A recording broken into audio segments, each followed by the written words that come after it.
Prof, ano ba ang nag-udyok ho sa inyo at bakit nyo naisulat ito pong librong ito, Prof?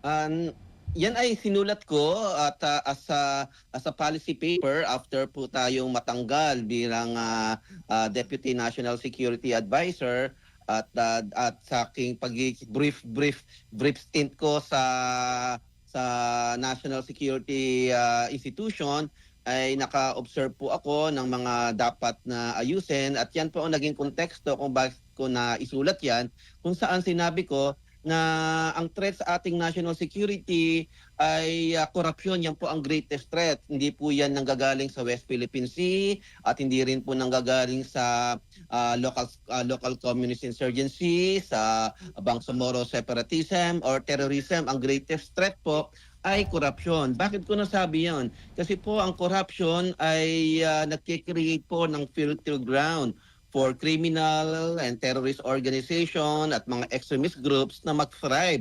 Kaya kinakailangan na i-combat po to dahil pag in-infiltrate po nito yung ating lipunan ay may erode po yung public trust at isa pa sa mga epekto ng corruption ay iwi-weaken niya yung governance.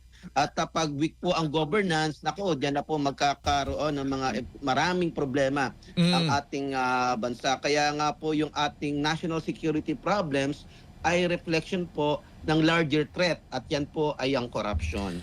Ang ibig sabihin nito, Prof, bago pa itong mga ingay ng mga flood control projects, ano nyo na parang nakita nyo na anticipate nyo na itong mga nangyayari sa ngayon, Prof? Opo, oo, kasi sinulat ko yung piece na yan ay way back pa 2023 at nag-iingay po ako diyan at dahil nga walang na pumapansin sa sinulat ko, tinuloy ko pa rin at ini-enlarge ko yung pag-aaral ko, nagkakalap ako ng mga data para i-prove yung point ko na ang greatest threat sa bansa natin ay corruption. Kasi po ang corruption, kung hindi po natin mapipigilan yan, ay nagiging disruptive po siya para ma-accomplish natin yung ating mga development goals. Particularly yung capacity natin to implement sustainable development goals. Kaya nga po patuloy na naghihirap ang bansa natin dahil po yung yaman ng bansa po natin ay nako-concentrate po lamang sa kamay ng mga iilan kung saan ay involved sila sa maraming corrupt practices. Kaya nga ang tawag po natin sa nature of governance sa Pilipinas ay predatory. Oo. Predatory. Predators po yung predatory. Predators po yung mga ibang politicians at ang ginagawa nilang prey ay ang mga mamayang Pilipino at nag-aamas sila ng wealth sa pamamagitan ng pagkuha ng mga pondo ng gobyerno na dapat na ilalaan sa public services. At kaya nga po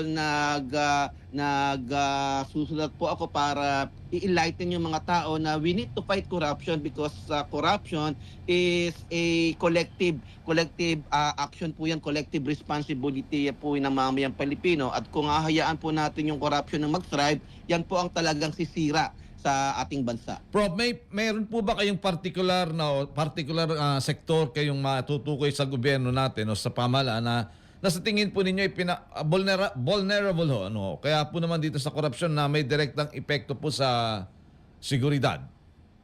Marami pong ahensya ng pamahalaan natin na highly susceptible po to corrupt practices at ang na-highlight po ngayon ay DPWH. Ay isa lang po lamang yan, DPWH.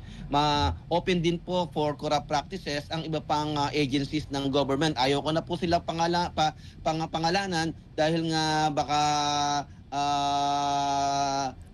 mag-react sila, pero halos lahat po ng ahensya ng ating gobyerno ay open for corrupt practices. Ako ngayon, ang binabantayan ko po ngayon ay yung transparency, accountability, and social responsibility sa paggamit ng pondo sa larangan ng pagpo-purchase po ng ating mga military assets. Yan po ang aking binabantayan. Yung defense procurement po, yan po ang aking binabantayan na ang pera ba ng bayan po natin na binibili po natin para palakasin ang ating defense ay nagagamit po ba sa tamang purpose. At isa po Mm. sa mga kinakalungkot ko ay yung nangyaring insidente kung saan tayo ay bumili ng helicopters from Russia at tayo po ay nag-advance payment na, pero kinancel po natin yun. So hindi na natin po mabawi-bawi ngayon ang pera. Sayang po ang perang ginamit po ng bayan natin. Mm. Nawala na ang pera natin, wala pa yung helicopters na dapat nating bilhin. Ay, dapat So natuloy. yan po yung area ng aking binabantay, mga ganyang klaseng So procurement. parang pag may mga procurement at mga bidding-bidding, yun know, ang mga talagang susceptible o vulnerable sa mga hocus-pocus, Prop. Totoo, yan yun. Lahat po ng nangangailangan ng public bidding for the use of public funds ay talagang susceptible yan for corrupt practices. Yung mga items po sa budget natin na malaki ang pondo, yung tinatawag na high ticket items, yan po ay mga susceptible sa corruption. At para po sa akin, ang corruption po ay hindi po mangyayari sa Pilipinas kung wala pong participation yung mga ibang officials, kasi sila po ang nakakaalam ng proseso, sila po ang nakakaalam ng pinanggagalingan, at sila nakakaalam kung paano gagamitin to. Prof, sa mga nakalipas yung panahon, habang kayo po ay nag-research, habang kayo po ay nagkukuha ng mga impormasyon sa akademya, kung saan man, may mga insidente po ba o kayong nakita na maaari pong humantong o mga nagpapakita po na ang korupsyon ay talagang maglalagay o ilalagay sa pagganibo ang ating pambansang interes? Prof, maliban po Oo, doon sa kasi inyong sinabi kanina.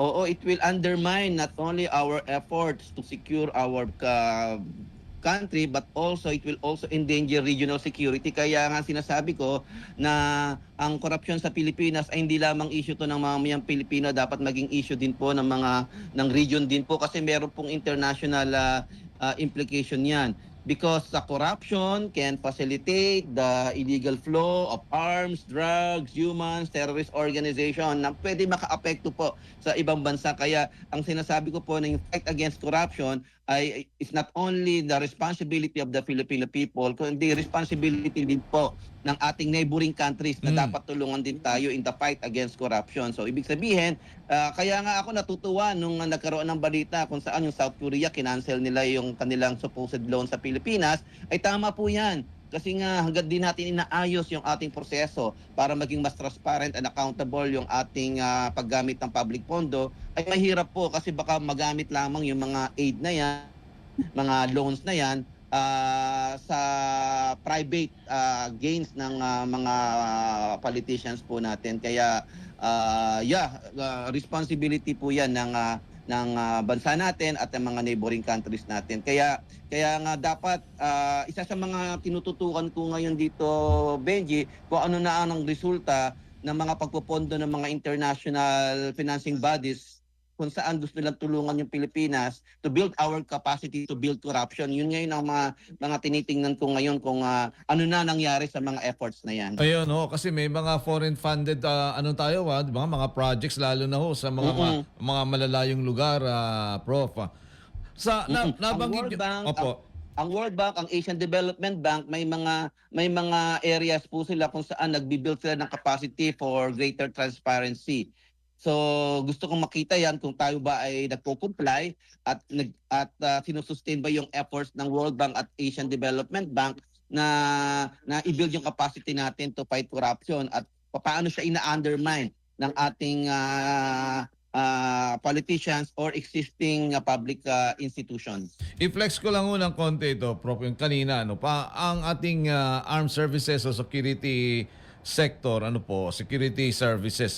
Paano naapektuhan ng katiwalian o korupsyon kaya may epekto ba sa ating mga tinatawag na uniform services, yung armed forces, PNP, Coast Guard at mga iba pang mga ahensya ng ating ng security services sa pagganap po nila sa kanilang tungkulin, Prof? Ay opo, napakahalaga po ng fight against corruption, kasi kung mananatili po ang corruption, hindi lamang sa DPWH kundi sa defense and military sector, ay mahihirapan po nilang ipupil yung task nila sa halip na magkaroon sila ng magandang weapons, yung mga helmet po nila na hindi na penetrate, mga combat boots po nila na matibay, mga uniform nila na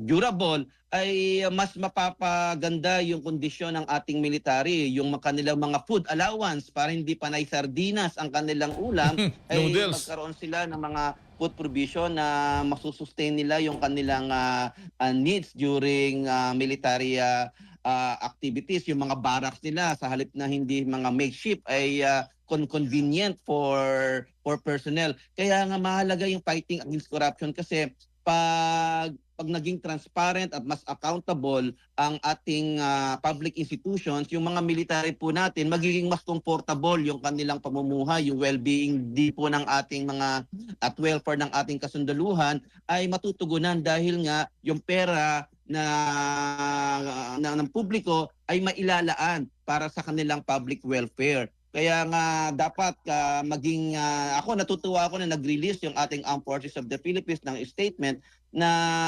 sila ay kasama natin sa laban against corruption dahil nga pag may corruption din po sa military sector, sa mga national security sectors, ay maapektuhan po ang kanilang mission to make our country more secure against various threats to our national security. At alam mo naman yan, Benji, nagkaroon na nga tayo ng scandal dyan in the past kung saan ginamit yung pondo ng ating military para ibulsa ng mga ilang opisyal at naapektuhan yung kanilang mga provisions.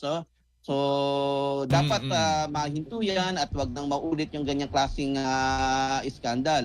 Kaya isa sa mga dapat nating silipin ay transparent ba at accountable yung ating existing military defense procurement system. Dahil napakalaking pera ang ilalaan ng taong bayan para ma-build yung capacity natin para magkaroon tayo ng tinatawag na credible deterrent force.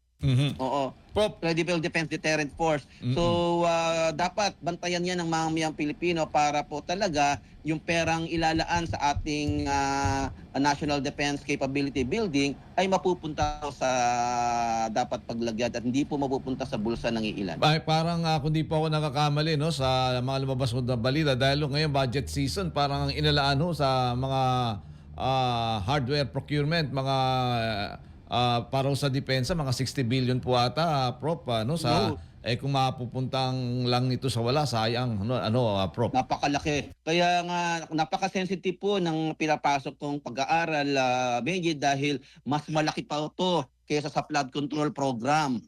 Oo, yung ating kung makikita nyo lang po yung budget po for modernization of the armed forces, lalo na yung mga horizon planning po nila, ay may plano po tayong mag-procure ng mga additional military equipment para ma-upgrade po talaga yung defense capability natin. Yung mga fighter planes natin, mga patrol boats natin, may plano pa tayo ng submarine programs, pag-build ng military bases, pag-upgrade ng ating mga military facilities all over the Philippines. Nako, napakalaking pera po yan. At pondo po ng mamayang Pilipino ang gagamitin diyan. Kaya sa akin po, yan po yung larangan na binabantayan ko. Pero dapat din bantayan yung mga iba pang sectors ng ating gobyerno. Ang paggamit ng pondo sa Department of Health, sa Department of Agriculture, sa Department of Education. So yan po yung mga ang World Bank po ay naglista ng mga institutions sa Pilipinas kung saan vulnerable siya to corrupt practices at yan po ang dapat na matutukan po natin yan. At yan po ay hindi po bungang isip ko lamang po yan. Yan po ay napag-aralan na po ng maraming eksperto nung mga nakaraang panahon pa. So, kaya ito po ay problema po natin. Ang tawag ko po dito ay persistent problem. Prop, nabanggit po natin sa aspeto po ng depensa. Ito ang atin ang lagi na lang meron no tayo diyan sa West Philippine Sea na mga incident Yan ho ba ang usapin dyan sa West Philippine Sea? May tuturing ba ho na mayroon din may kukonekta rin po ba sa kakulangan ho ng matatag na tugon ho ng ating gobyerno sa katiwalian sa loob ng halimbawa sa depensa, Prof? Ay yan po ay pinag-aaralan pa rin po natin dahil sa ngayon po ina-upgrade po natin yung mga ating existing facilities sa West Philippine Sea, lalo na sa Pag-asa Island. Meron po tayo malaking plano diyan. So isa sa mga dapat nating matutukan diyan, yung paggamit ba ng pondo sa pag-upgrade ng facilities natin sa area na yan ay transparent, accountable and responsible po ba? So hindi pa natin po alam yan. Kasi Oo. nga pagdating po sa sector po ng defense and military ay napaka-secretive po ng ating institutions dan dahil matter of national security po yan. Pero yun nga, dapat naging transparent, accountable, and responsible. Yung pag-maintain ba natin ng mga facilities natin diyan sa nine occupied land features po natin, yung pondo pang dapat na inilalaan para sa kanila ay talaga bang napupunta. Punta yun, Yung pag-maintain po natin ng boat natin sa yung BRP Sierra Madre sa Ayungin Shoal, o magkano ba ang ginugol-google natin yan? Yung mga pagpapatrol po natin, yung paggamit po natin ng langis, yung pagbili natin ng mga food provision ng mga military po natin diyan, ay yan po ba ay dumaan sa transparent, accountable, and responsible processes? Yun po yung tututukan po natin para po maging masaya po yung mamayang Pilipino na patuloy nilang suportahan yung efforts nito dahil alam nila na ang kaban ng bayan, ang pera na ginagamit para i-maintain yung ating presence diyan sa West Philippine Sea ay sulit. Dalawang question na lang, Prof, bago tayo i-round up, wrap up natin ang panayam mo na ito. Siyempre, ang korupsyon ba, ano naman ang papel dito ng ating intelligence community sa pagtukuyo, lalo na sa pagsukpo ng korupsyon? Meron din siyempre ang intelligence community natin sa national security, internal and external. Ano ang papel nila dapat dito, Prof? Naku, isa rin po yan sa dapat din po natin na ibukas na rin natin yung discussion. Diyan yung paggamit po ng intelligence fund. Dahil napakalaking pera din po ang ina-allocate po ng mamayang Pilipino para i-sustain yung budget ng ating mga intelligence sector. Ayoko na pong magsalita ng mga detalye dahil ayoko maging alangan po yung ating sitwasyon. Pero isa po dapat na matutukan po yan. Kung paano ginagamit yung intelligence funds, kung gaano kalaki yung Office of the President po, napalaki po ng intelligence fund po yan. Ang military po, malaki po ang intelligence po yan. Ang defense, ang DILG, ang DOJ, yung mga key national security institutions po natin, malaki po yung inilalalaang pondo po natin for intelligence fund. Kaya isa po sa mga dapat na matutukan natin ay transparent, accountable ba at responsible ba ang paggamit ng ating intelligence fund. Isang-isa na lang, Prof. Sa inyong palagay, bakit tila po hindi sapat ang mga anti-corruption campaign ng pamahalaan? May kulang ba sa strategy o ito isang kinakailangan ng political will? Kailangan po yan ng political will at dapat hindi i-undermine din yan ng mga public officials na dapat ay nasa forefront ng fighting against corruption. Dapat mabago po talaga ang ating sistema ng pamamahala. At ito nga yung sinasabi ni Mayor Magalong, dapat good governance, maging champions of good governance ang mga public officials natin. At kaya nga po natutuwa ako na sa gitna ng mga problema natin ng corruption, makakita pa rin po tayo ng mga public officials na nagper-perform po on good governance. At yan po, binibigyan po natin ng mga awards yan. At yun po ang paramihin natin. Yun po ang i-elect po natin. Yung mga public officials na merong magandang track record in good governance. Hindi po yung magandang may track record in predatory activities. Isang-isa na lang, ayaw ko kung gusto mo sagutin o hindi. May umuugong mo ngayong leadership change sa Kamara. Ano po pwedeng mangyari dito, Prof? Well, sa tingin ko, inevitable talaga na magkaroon ng leadership change diyan sa House dahil malakas ang pressure for leadership change. At sa tingin ko talagang magkakaroon ng leadership change diyan dahil kung hindi ay walang pagbabagong mangyayari sa ating kinakaharap na sitwasyon ngayon. So I think it's just a matter of time na. It's just a matter of time. Pero para sa akin, yung leadership change ay lang yan changes of the guard yan. Ang dapat ma-change talaga yung sistema ng pamamahala. kung ipapalit mo diyan ay the same dog din, ay wala din. You're just changing the color of your collar. So kaya dapat kung meron mang tatayong another leader diyan sa Kamara, ay yung leader na talagang merong siyang sincere commitment to really make the House of Representatives more transparent, accountable, and responsible institution.